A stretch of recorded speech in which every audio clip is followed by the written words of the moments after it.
Magandang araw mga kababayan, magandang araw nating lahat. Kumusta po?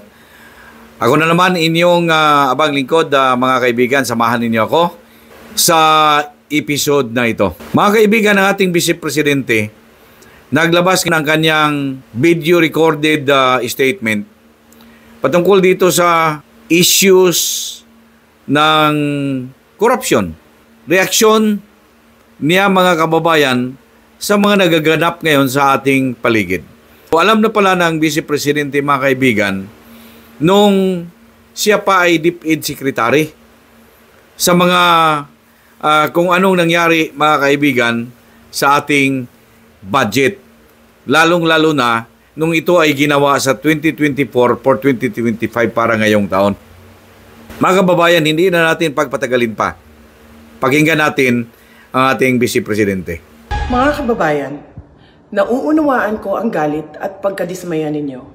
Nauunawaan ko ang galit ng taong bayan sapagkat sa nakalipas na ilang buwan, bago pa man sumabog ang issue sa flood control, madalas na akong nakikipag-usap at nakikinig sa mga hinaing ng ating mga kababayang overseas Filipinos ukol sa transparency, accountability, peace, at security.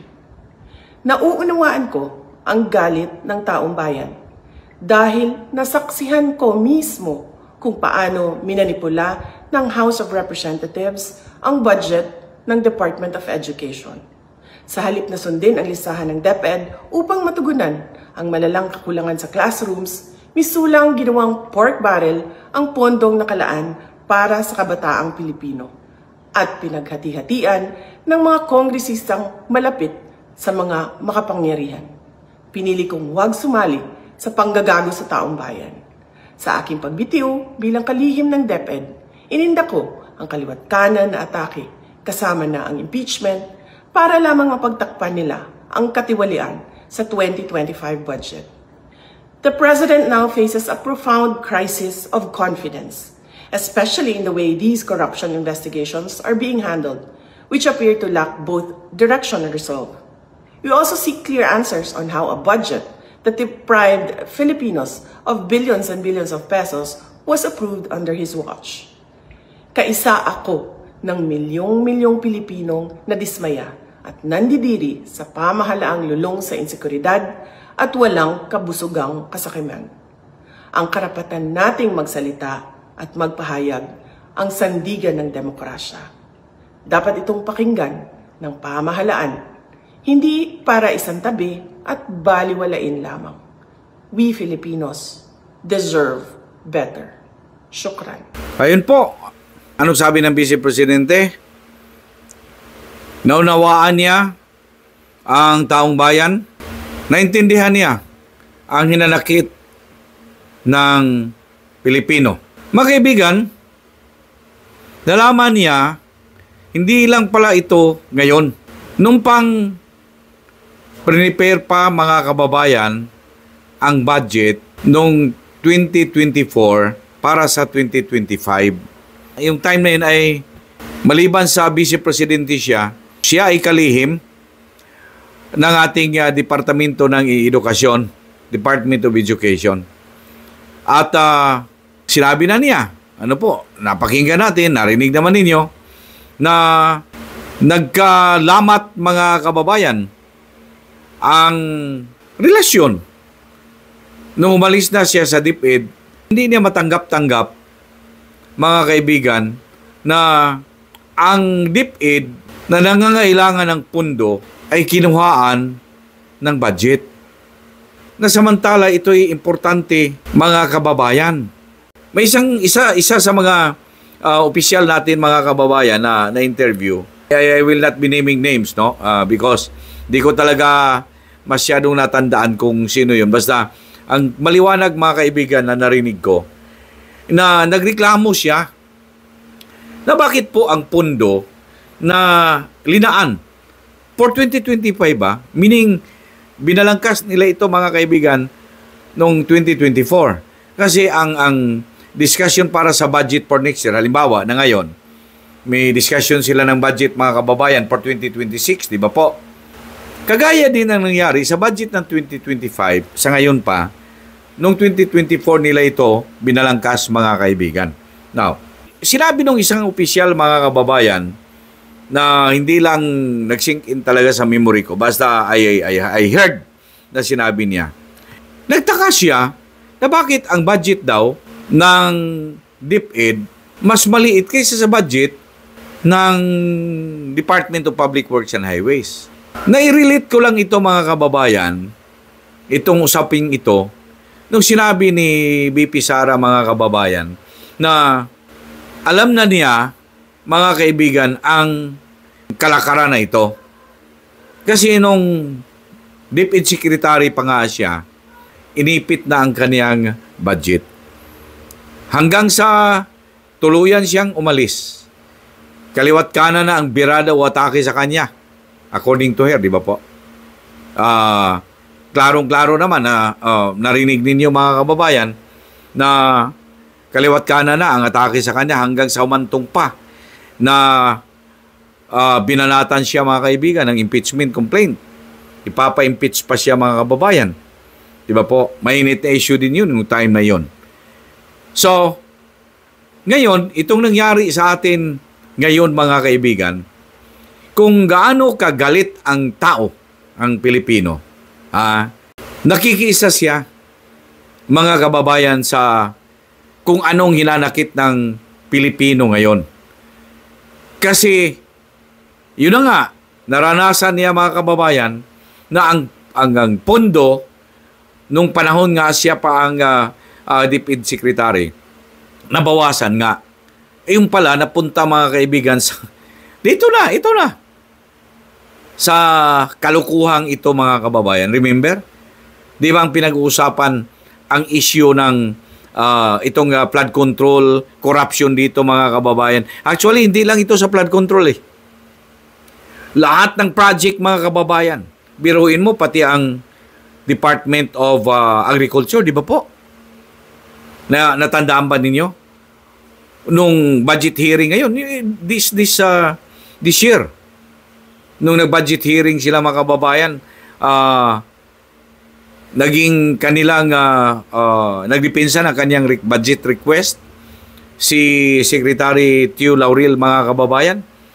Doon na binulgar na sa mismong department niya, meron din mga ghost project, mga kababayan, noong 2024 pa. I mean, di ba? Yung budget ng 2025 na ginawa ng 2024. Although, sabi niya, late na siya na pumasok, mga kababayan. At yung mga budget, yung mga project na yan, hindi sa time niya, mga kaibigan. Which tama naman. Late na siya pumasok. Parang ngayong taon lang siya pumasok na eh. Ay last 2024 pa yan na budget. Tama din. Ano po? Nasunod. Kumbaga, he just inherited, mga kababayan, sa kalokohan nung nakaraan. Okay? Imagine mo yan. Department of Agriculture, mga kaibigan, merong ghost project, merong substandard project. Kaya nga sabi ko, hindi lang, mga kababayan, hindi lang sa itong flood control ang issue dito sa mga ghost eh. Mga substandard projects, mga kaibigan. Lahat ng project ng ating pamahalaan, ng ating gobyerno, lalong-lalo na mga national funded projects, mga kaibigan. Okay? Yung project na mga congressman ang nag-identify. At saka ilan nga mga senador, mga kaibigan. Also to include maybe project ng ating Pangulo na kinorstro, mga kaibigan, sa mga departamento, the like of Department of Public Works and Highways. Di ba po? Yan. So, ang korupsyon, mga kababayan, matagal nang napansin, mga kaibigan, pala ni BP Sara. Kaya kung galit ang Pilipino, galit ang taong bayan ngayon itong korupsyon na ito. Sabi niya, nakikisa siya, nararamdaman niya, at naiintindihan niya kung bakit nagalit ang taong bayan. Kagaya nga ng sinabi, mga kababayan, ni Senator Kiko. Okay? Si Senator Kiko Pangilinan, mga kaibigan, Nung first day mga kababayan ng rally, nung umusbong ang dami ng tao pumunta sa kalsada, nakitaan ng video mga kababayan. Nakisama siya mga kaibigan Senator Kiko doon sa mga tao na nagmarcha, na nagdemand ng transparency, nagdemand ng accountability, justice, mga kababayan. At siya naman sumang-ayon sa mga tao. Sumang-ayon naman siya sa mga demand na kailangan daw, mga kababayan, di ba po? Na kailangan talaga, mga kababayan. Kaya nga sabi ko, naku po Senator Kiko Pangilinan, umiba. Hindi ba ito, mga kababayan, na paglilipat na ng bakod? I mean, iiwanan ba niya ang kanyang mga kasamahan, lalo na dyan sa Senado na para bang nagha-hard stand, nagmamatigas pa rin, na gusto pa mga kaibigan nilang hahanapin pa nila. Ewan ko kung anong botas ang hahanapin pa nila. Kaya sabi ko, siguro it's about time na tawagan mo ng mga kasamahan mo sa Senado, Senator Kiko Pangilinan. Pahintuin mo na yung mga investigasyon ninyo. Walang papatunguhan din yan. Alright, going back dito mga kaibigan sa sinabi ni BP Sara. Ayun. Hindi siya nakisawsaw mga kababayan narinig naman natin at in fact sa mga rally wala tayong nakita. Hindi siya nakisawsaw. Hinayaan niya kasi ang taong bayan mga kaibigan ang nakakita ngayon. Hindi lamang siya. Ang taong bayan na ang nakakita. At naramdaman niya ang galit ng taong bayan, mga kaibigan, na mga pangyayari.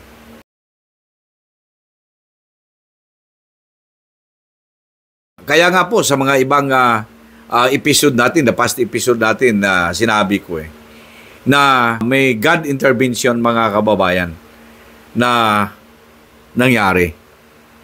Hindi ito may bulgar lahat mga kababayan, itong mga kalukuhan dito, itong flood control anomaly, corruption mga kababayan, hindi lang flood control, including yung mga iba pang mga government projects mga kababayan. Kung hindi lang tayo binaha, bagyo, baha mga kaibigan, kung hindi yon, hindi ito mabubuking and hindi ito mabubulgar. Kaya sabi ko, narinig siguro ng Panginoon mga kababayan ang dalangin o prayer po ng ating mga mamayang Pilipino na matagal nang pinagtaksilan mga kababayan ng mga nakaupo. Nitong mga sangkot talaga mga kaibigan na mga opisyal natin. Pinili man sila o hindi sila mga pinili mga kababayan, pinagtaksilan nila ang taong bayan. Kaya nga po, tumama ng malalim talaga sa damdamin ng taong bayan, mga kaibigan, ang kanilang mga hinanakit. And pinagdasal nila, siguro, ayan ang naramdaman ko, pinagdasal nila siguro sa ating Panginoon, Lord, sana po maglabasa na ang katotohanan. Kasi nga po, makita ninyo, hindi maintindihan natin. Yung nakaraan lang eleksyon mga kababayan, hindi natin maintindihan ang pera saan galing. Para bang tubig na walang kaubos-ubos mga kababayan, di ba po? Ayun pala, siguro mga pera, kasama na yun doon mga kaibigan sa mali-malitang pera. Anak ng tupa. Di ba po? For your comments, just write it down below. Huwag kalimutan mag-subscribe sa ating channel, Broadcasters Viewpoint. At pakishare, like, and follow naman po. Don't forget also to hit the bell button para lagi po tayong updated.